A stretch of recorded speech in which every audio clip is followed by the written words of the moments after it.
케켈 운동이 뭘까? 10장에서 케켈 운동.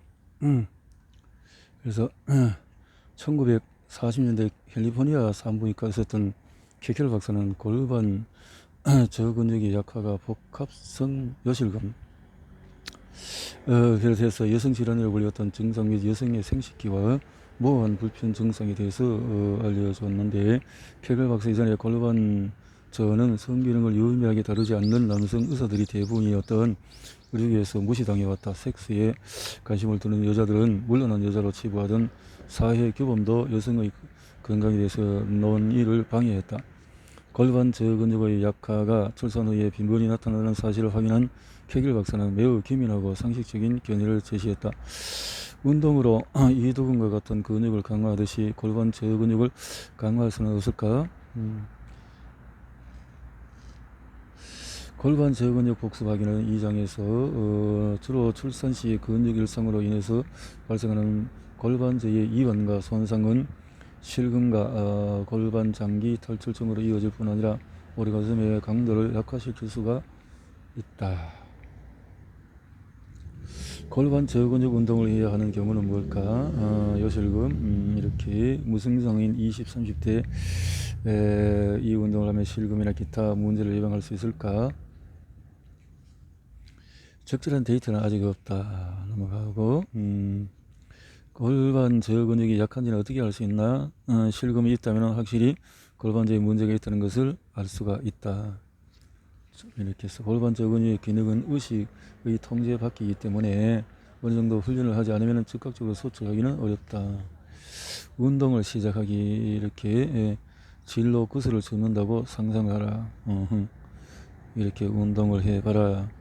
성교정의 파트너의 손가락이나 음경을 가지고 연습하면서 조이는 느낌이 드는지 물어보라. 뭐 이렇게 실전 운동을 통해서 골반의 편해지면 운동으로 넘어가라.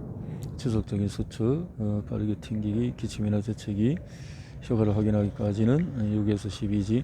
케겔 운동이 안 돼요. 도와주세요. 만약에 운동법을 완전히 익히기 어렵다면 몇 달 후에 변화가 나타나지 않는다면 관련 경험 있는 사람을 통해서 도움받으라. 많은 여성이 전문 물리치료사에게 도움을 받을 수가 있다. 훈련장치와 앱 활용하기 등등. 주일에 사용하는 최신 장치들은 블루투스로 연결되고 압력계가 아닌 스마트폰으로 피드백을 제공한다. 그래서 알아두기는 약해지면 실금, 또 우리 가슴에 악영향을 줄 수 있으며 운동을 하면 도움이 된다. 운동을 해보라 이 말이죠. 피부와 위생관리에 대해서는 어떻게 자, 세정에 대해서 세정을 하더라도 대부분의 신체 경험과 마찬가지로 의학적으로 약간의 세정이면 충분하다. 여성들의 냄새 방지와 청결한 느낌을 위해서이다. 청결 느낌을 위해서이다. 씻어내야 할 부위는 씻어야 할 부위부터 입구나 어기 이루어진 조직물로 세정이 거기는 필요 없고, 소음순에는 악취를 유발하는 아포 크림 땀샘이 있으며 피부도 외형부에서 가장 얇고 염증에 취약하다. 그래서 이렇게 세정제는 대음선 이런 데는 괜찮다. 물비누 세정제는 어떨까요? 세정은 연구된 적이 없다. 라고 했네요.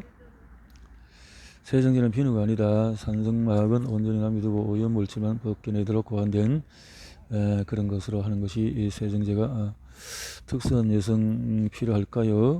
많은 여성이 사용해서는 조금만 살펴보자. 일부 제조사는 자사의 세정제가 세균성 지름을 완화할 수 있다고 주장했다. 하지만 불가능한 얘기다. 외형 세정제는 질 내부에 영향을 주기 어렵고, 이런 제품으로 내부를 세척하면은 유익균이 좋거나 질 점막이 자극을 받아서 세균성 질염의 감염 위험성이 급격히 높아진다. 오히려 가장 좋은 제품은 뭘까? 기업들은 제조법을 바꾸기 마련이다. 끓고 부스럼을 만들지는 마라. 이렇게 했네요. 외음부의 헤어 드라이기는 어떨까요? 아니다. 대부분의 경우에 절대 사용해서는 안 된다. 외음부 피부의 수분은 보호 장벽 역할을 하는데 헤어드라이기는 찬바람이라 할지라도 산성막을 손상시키고 피부를 과하게 건조시킬 수 있다. 물티슈에 대해서 한마디. 이렇게 물티슈 문제는 뭘까? 물티슈는 표면에 묻은 새 대소변을 제거하기에는 유용하다. 대소변 축축한 것도 문제지만은 훌륭한 선택지는 비대다. 물티슈는 접촉성 피부염의 흔한 보조 요인이다. 접촉성 물티슈가 자극성 물티슈로 분류해야 하는데 시중의 것은 잠재적인 알레르기 유발 항원이 100가지 이상 발견이 되어졌다. 조심해야 된다. 대변을 닦을 때 잔여물이 묻어나와서 계속 닦아야 하는데 물티슈는 어떨까요? 완전히 비워도 좋을까? 물티슈를 닦아도 괜찮은 부위는 바깥 부위에 세정은 이런 자정작용을 한다. 만약 세정이나 관리에 아무런 도움이 필요하다면 무엇하게 필요하겠나. 많은 여성이 적어도 한 가지 또 방법을 세정하는데 의료계는 그 해로움을 제대로 알리지 못하고 있다. 가부장제는 지독한 적이다. 세정의 역사는 그러니까 뭔가 문제가 있기 때문에 여기에 대해서 짚어본다. 세정이란 뭐냐? 약품을 통해서 일을 한다는 것이 얼마나 많은 여성이 이렇게 하고 있을까? 세정제를 통해서 어디서 듣게 되느냐 하면은 여성이 한 50% 이상은 성적 파트너가 부추긴다고 보고 있고, 이 세정의 위험성은 뭘까? 그것은 인간의 뭐 여러 가지 이 유의권을 죽임으로써 역설적으로 진료 연세를 악화시킬 수가 있게 되어진다. 오히려 이런 점을 세정이 그토록 위험하다면 여성들은 왜 계속 하나? 그건 상점에서 담배도 팔고 파는 장사꾼적인 그때의 문화가 있다라는 거죠. 그래서 물티슈 질환에 넣으면 안 된다. 그런 것은 넣지 마라. 자정작용을 하기 때문에 이런 자정작용을 한다. 이런 것을 잘 살펴봐야 할 것이다.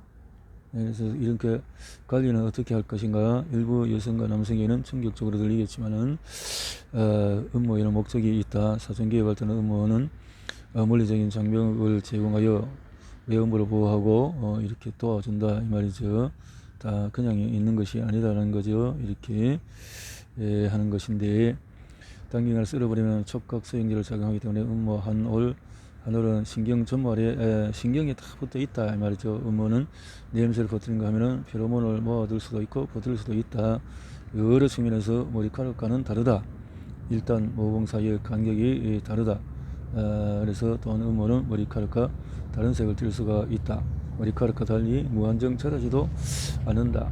기관이나 분만 후에 변화가 나타나지도 않는다. 그래서 제모와의 문화는 오늘날에는 음모 왁싱이 큰 인기를 끌며 널리 성행하는데, 나이 든 여성들보다는 청년 세대 여성들이 음모를 더 많이 제모하거나 손질할 가능성이 높다. 제모는 오래전부터 행해져 왔는데 남성들이 거의 독점적으로 제작했던 서양의 조각품이나 예술품을 보면 대체로 묘사되어 있지 않다. 그에 반해서 여성의 머리카락은 거의 항상 세밀하게 묘사되어 있는 걸 보면 예술가들이 채모를 표현하는 방법을 몰랐다고 할 수가 없다. 고대 그리스의 남성 조각상은 음경을 해부학적으로 상세히 묘사할 뿐만 아니라 음모도 자주 보여주지만은 여성 조각상에는 불두덩만 있을 뿐 음선이나 이것은 찾아볼 수가 없다. 일반적으로 음모가 보인다는 것은 곧 음모의 노출을 의미했기 때문에 풍자극을 연기하거나 선정적인 춤을 추는 무희들은 피부를 더 많이 보여주고자 이것을 제모했다라는 거죠. 또 수영복, 광고, 영화에서 찾아보기가 아주 어렵다라는 거죠. 여기와 또 청결의 문제에 대해서는 어떻게 보느냐. 여러에서 살펴봤지만 여성 모두 음모를 더럽게 얘기된 과정에서 쉽게 볼 수가 있는데, 제모나 비누 세정을 할 수 있게 훨씬 전부터 혈액 대소본 정액에 노출되어 왔는데, 음모가 없는 편이 세균과 관련해서 유리했다면 우리는 그것이 없도록 진화했을 것이다. 그런데 제모는 손상을 이야기한다. 음모는 제모한 여성 50%가 열상, 화상, 발진, 감염 같은 합병증을 적어도 한 가지 이상을 보고했다. 두 가지 이렇게 오히려 손상을 더 받을 수가 있다라는 거죠. 당뇨로 인해서 혈당이 높거나 면역 체계가 작동하지 않는 여성들의 경우에 작은 손상도 심각한 감염으로 비화할 수 있으므로 제모는 피해야 한다. 음모로 완전히 제모한 사람들은 제모하지 않은 사람에 비해서 헤르페스나 인유 2종 같은 피부 접촉에 의해서 이렇게 음모 제모의 또 다른 이유는 여성의 40%가 산부인과 진료를 받기 전에 음모를 제모한다고 보고한다. 제발 그러지 마시라. 매력을 어필하기 위해서 사회의 규범을 따르느라고 성기능을 향상시키려고 흰털을 감추려고 제모가 성기능을 향상시키는 것을 보여주는 데이터는 없다. 다만 제거함으로써 여성이 몸을 더 긍정적으로 느낄 수 있는 것의 기관이므로 간접적으로 영향을 미치는 것도 가능하다. 하지만은 그것이 신경 발달에 나 있다는 사실을 고려하면은 제모가 성감을 떨어뜨리는 것이 더 타당해 보인다. 오히려 방식으로 주로 면도와 뽑기 두 가지가 있는데 이게 면도는 피부 표면이나 피하에서 제모를 깎아내는 것이고 오히려 더 우리가 많은 제모법 중에서 면도에 대해서 잘 아는 이유는 대체로 남성들 수염 때문에 그렇게 한 것인데 또 면도기 왁스 제모기를 판매하는 상점이나 기업의 홍보를 위한 것으로 이렇게 나온 것이다. 서로 또 이거 장단점을 보면은 잘 알려진 것처럼 면역체에 결함이 있는 이를테면 항암치료 중인 여성들의 당뇨로 인해서 혈당이 높은 여성들은 제모를 또 피해야 오히려 할 것이다. 이러한 손상을 연구한 자료들은 면도가 가장 위험하다고 보고하지만은 면도가 가장 흔한 제모 수술이라면 이 연구들도 부정할 수도 있다. 면도기를 사용하여 피부 표면이나 바로 그 아래 피하에서 체모를 잘라내는 기술인데 음모 면도는 연구되지 않았기 때문에 나는 남성의 수염에 대한 근거사항을 바탕으로 조언해보면은 면도기는 일반적으로 외상을 최소화하고 면도날로 인해서 피부 상처로 생기는 발진으로 통증을 유발한다. 채모가 피하에서 잘리지 않도록 하는 데 초점을 맞춘다. 다음은 면도 기술에 관한 몇 가지 중요한 사항은 면도의 가장 적합한 시간은 수분이 모공을 평정시켜 더 깔끔하게 자랄 수 있도록 해주니까 샤워한 후에 하는 거 좋겠다. 제품을 사용하기 위해서 피부를 준비시켜라. 제모가 자라는 방향을 따라서 면도를 한다. 모발이 피하에 끊어지는 것을 방지해 주기 위해서 날이 하나의 면도기를 사용하라. 이중 면도날을 쓰면은 첫 번째 날이 잡아당긴 채모를 두 번째 날이 또 자르게 된다. 그렇게 채모를 바싹 자를수록 깎을수록 모공 안으로 더 깊이 파고들게 되므로 매몰모의 발생 위험이 높아진다.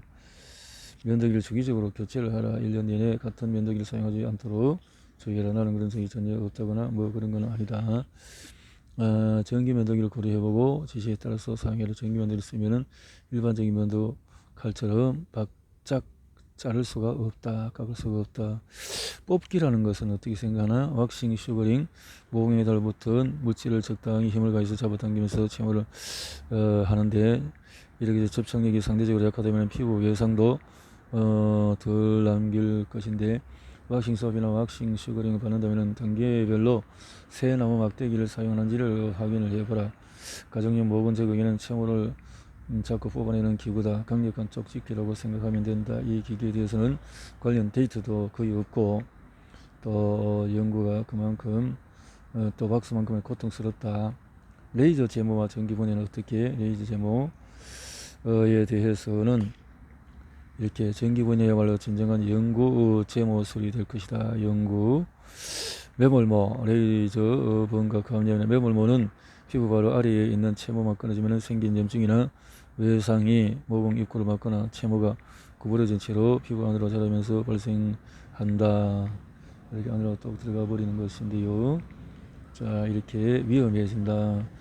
털들기 손상을 최소화하는 기술에 엄격한 주의를 기울이는 것이 가장 중요하지만 털을 뽑는 제모 부분 모두 피하의 채모를 제거하는 과정을 포함하기 때문에 위험성을 완전히 배제할 수는 없는 것이다. 라는 것을 또 상처 이렇게 감염을 일으킬 수 있기 때문에 조심해야 할 것이다. 한 산부인과 의사의 제모법에 대해서는 보면 첫 번째 원칙은 대음성이나 학문 주위의 음모를 제거하지 않는 것이다. 나는 면모를 하지 않는다. 나는 수술 전에 피부를 준비시키는 것에서 제모 전에 피부를 준비시킨다. 제모한 날에는 세척을 하거나 외상이 있지 않도록 주의를 한다. 많은 사람이 음모를 제모하거나 손질하는데 제모하거나 다듬는다고 보고하는데 주기적으로 하는 여성도 많다. 4%만이 여성만이 전문의 의료를 지도받는다.